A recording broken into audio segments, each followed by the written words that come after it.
Donc vous allez voir déjà à combien ils montent dans l'hélico.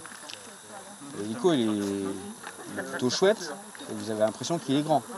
Vous avez vu, ils ont un peu de matériel quand même sur eux. Quand ils partent pour leur paillage illégal, ils ont d'autres matériels encore.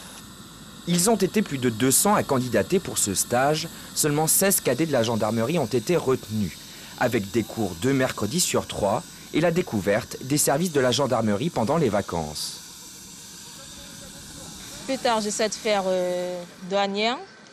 Donc je me suis dit, pourquoi pas me lancer en tant que jeune cadet de la gendarmerie pour pouvoir connaître plus de métiers au sein de la gendarmerie, voir l'antenne GIGN, voir la douane, voir la police, la gendarmerie mobile, la gendarmerie maritime.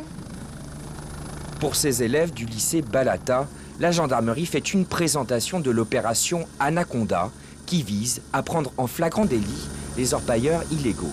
Je vais descendre encore de lisse, moi je vais être comme ça et je vais gainer fort.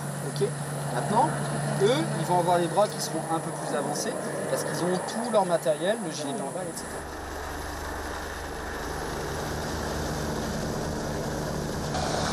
Ça te donne envie de faire ce genre d'opération? Oui et non, parce que c'est très surprenant. Ça donne envie. Et non, parce que c'est notre vie qui est en jeu à ce moment-là.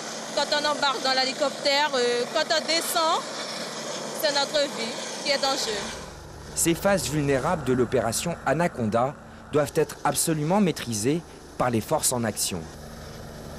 Donc là, ce que vous voyez derrière, donc l'hélicoptère gendarmerie arrive et il doit poser sur une plateforme, ce qui fait qu'on a également, là, d'ici, de jouer la précision. Il a posé sur une plateforme en corde lisse. Donc en corde lisse, les gendarmes ne sont pas assurés. Le but, c'est que ça aille très très vite pour que leur vie ne soit pas en danger et que très vite, ils puissent faire leur mission. Cette troisième promotion des cadets de la gendarmerie permet aux jeunes du lycée de Balata de se faire une idée des forces déployées sur le territoire et peut-être même pour certains susciter des vocations.